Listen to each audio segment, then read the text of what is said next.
नमस्कार मित्रांनो, स्वागत आहे आपलं हिंदुत्व चॅनलवरती. तर नवीन असाल तर सबस्क्राईब करा आणि लाईक करा आणि शेअर करा.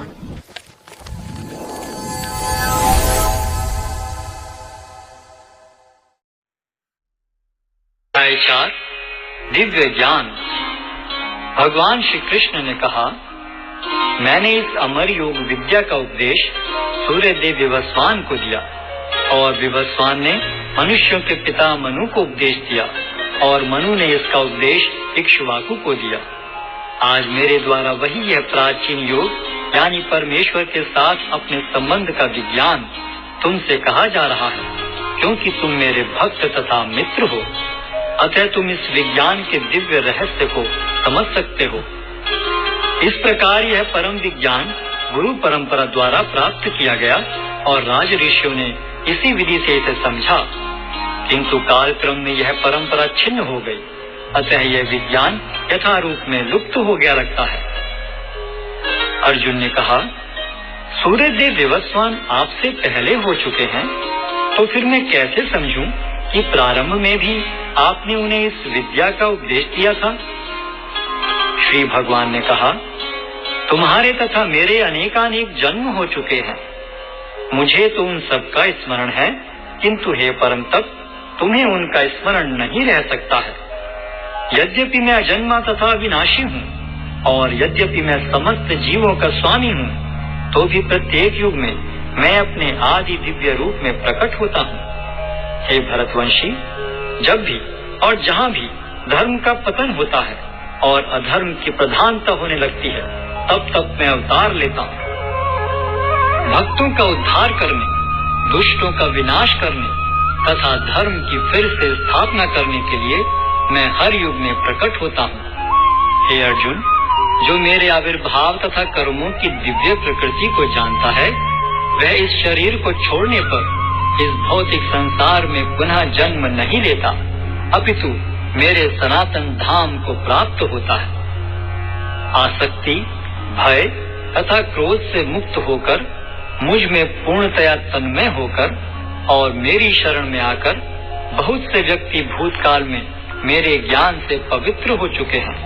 इस प्रकार से उन सबों ने मेरे प्रति दिव्य प्रेम को प्राप्त किया है. जिस भाव से सारे लोग मेरी शरण ग्रहण करते हैं, उसी के अनुरूप मैं उन्हें फल देता हूँ. हे पार्थ, प्रत्येक व्यक्ति सभी प्रकार से मेरे पथ का अनुगमन करता है. इस संसार में मनुष्य सकाम कर्मों में सिद्धि चाहते हैं, फलस्वरूप वे देवताओं की पूजा करते हैं. निस्संदेह संसार में मनुष्य को सकाम कर्म का फल शीघ्र प्राप्त होता है. प्रकृति के तीनों गुणों और उनसे संबद्ध कर्म के अनुसार मेरे द्वारा मानव समाज के 4 विभाग रचे गए. यद्यपि मैं इस व्यवस्था का सृष्टा हूँ, किंतु तुम यह जान लो कि मैं इतने पर भी अव्यय अकर्ता हूँ. मुझ पर किसी कर्म का प्रभाव नहीं पड़ता, न ही मैं कर्म फल की कामना करता हूँ. जो मेरे संबंध में सत्य को जानता है, वह भी कर्मों के फल के पाश में नहीं बंधता. प्राचीन काल में समस्त मुक्तात्माओं ने मेरी दिव्य प्रकृति को जान करके ही कर्म किया. अतः तुम्हें चाहिए कि उनके पद चिन्हों का अनुसरण करते हुए अपने कर्तव्य का पालन करो. कर्म क्या है और अकर्म क्या है, इसे निश्चित करने में बुद्धिमान व्यक्ति भी मोहग्रस्त हो जाते हैं. अतः मैं तुमको बताऊंगा कि कर्म क्या है, जिसे जानकर तुम सारे अशुभ से मुक्त हो सकोगे.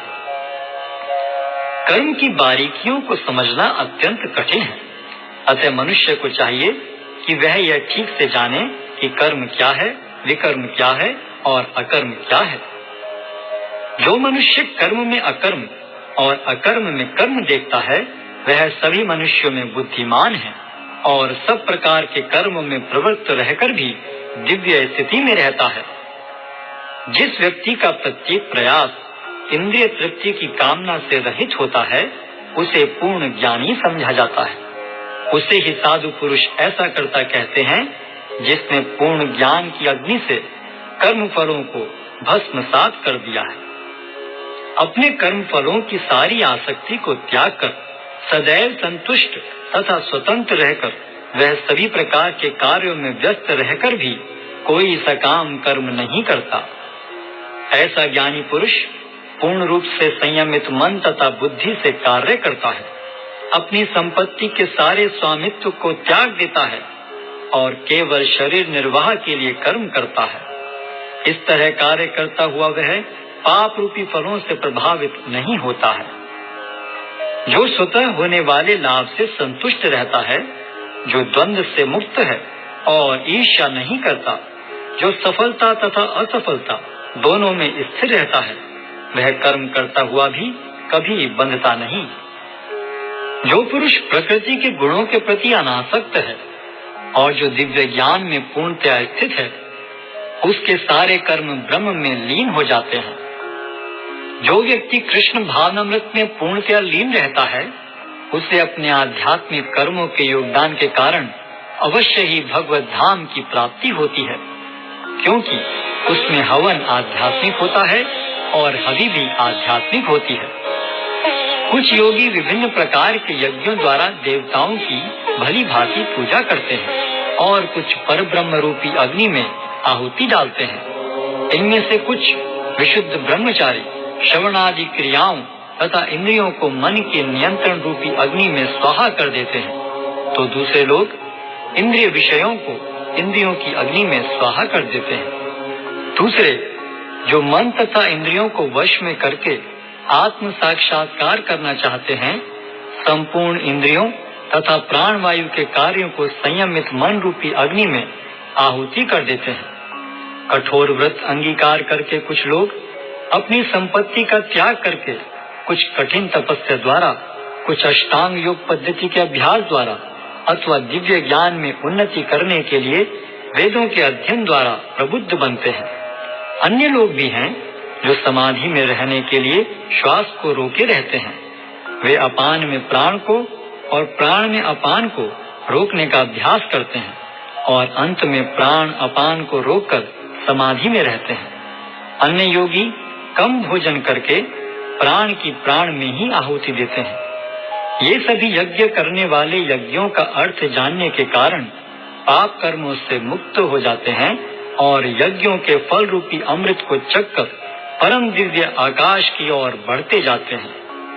हे कुरुश्रेष्ठ, जब यज्ञ के बिना मनुष्य इस लोक में या तो इस जीवन में ही सुखपूर्वक नहीं रह सकता, तो फिर अगले जन्म में कैसे रह सकेगा।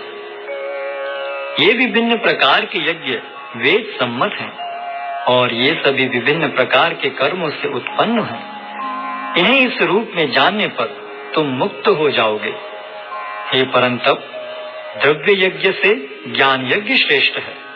हे पार्थ, अंततो गत्वा सारे कर्म यज्ञों का अवसान दिव्य ज्ञान में होता है। तुम गुरु के पास जाकर सत्य को जानने का प्रयास करो, उनसे विनीत होकर जिज्ञासा करो और उनकी सेवा करो। स्वरूप सिद्ध व्यक्ति तुम्हें ज्ञान प्रदान कर सकते हैं, क्योंकि उन्होंने सत्य का दर्शन किया है। स्वरूप सिद्ध व्यक्ति से वास्तविक ज्ञान प्राप्त कर चुकने पर तुम पुनः कभी ऐसे मोह को प्राप्त नहीं होगे, क्योंकि इस ज्ञान के द्वारा तुम देख सकोगे कि सभी जीव परमात्मा के अंश स्वरूप हैं, अर्थात वे सब मेरे हैं। यदि तुम्हें समस्त पापियों में भी सर्वाधिक पापी समझा जाए, तो भी तुम दिव्य ज्ञान रूपी नाव में स्थित होकर दुख सागर को पार करने में समर्थ होगे। जैसे प्रज्वलित अग्नि ईंधन को भस्म कर देती है, उसी तरह हे अर्जुन, ज्ञान रूपी अग्नि भौतिक कर्मों के समस्त फलों को जला डालती है। इस संसार में दिव्य ज्ञान के समान कुछ भी उदात्त तथा शुद्ध नहीं है। ऐसा ज्ञान समस्त योग का परिपक्व फल है। जो व्यक्ति भक्ति में सिद्ध हो जाता है, वह यथा समय अपने अंतर में इस ज्ञान का आस्वादन करता है। जो श्रद्धालु दिव्य ज्ञान में समर्पित हैं और जिसने इंद्रियों को वश में कर लिया है, वह इस ज्ञान को प्राप्त करने का अधिकारी है और इसे प्राप्त करते ही वह तुरंत आध्यात्मिक शांति को प्राप्त होता है। किंतु जो अज्ञानी तथा श्रद्धा विहीन व्यक्ति शास्त्रों में संदेह करते हैं, वे भगवत भावनामृत नहीं प्राप्त करते, अपितु नीचे गिर जाते हैं। संशयात्मा के लिए न तो इस लोक में न ही परलोक में कोई सुख है।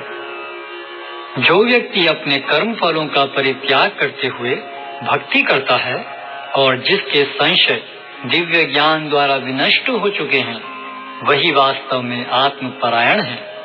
हे धनंजय, वह कर्मों के बंधन से नहीं बंधता। अतएव तुम्हारे हृदय में अज्ञान के कारण जो संशय उठे हैं, उन्हें ज्ञान रूपी शस्त्र से काट डालो। हे भारत, तुम योग से समन्वित होकर खड़े हो और युद्ध करो।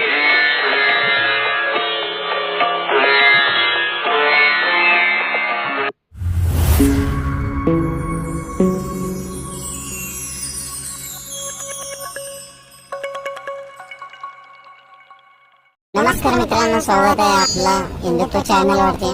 तर नवीन असाल तर सबस्क्राईब करा आणि लाईक करा आणि शेअर करा.